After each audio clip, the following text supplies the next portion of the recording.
drone. It's got a headless mode, auto return, 360-degree flight, 6-axis gyroscope, brilliant lights, and overall it looks like a very nice pocket-sized drone.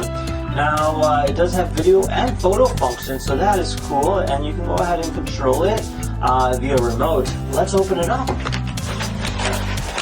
Alright, so it's a really tiny drone, really cool. It does come with a phone holder, and then it shows the app here, so you can go ahead and connect to it and use it via the camera. Now it is a plug-and-play kind of setup, so it is quite simple to use. You got your battery pack here that slides here, and it did come with 2 extra batteries, so that was really nice of them to send that over. To go ahead and turn it on, we have the power button here, and then inside here we just need, looks like 3 AAA batteries to make this thing work. Okay, so I turned that on.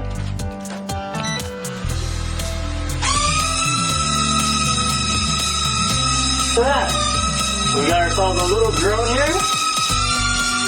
Pretty stable for what it is. You go left, go right. You can go ahead and turn it around like this. Surprisingly, it's pretty stable. Bring it up. Alright. So this here's our drone.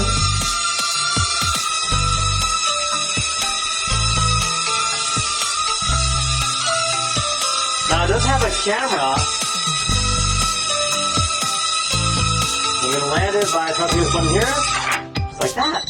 So overall, pretty easy to use. Definitely cool. I love the fact that it has a camera in there, and then it's nice and pocket size.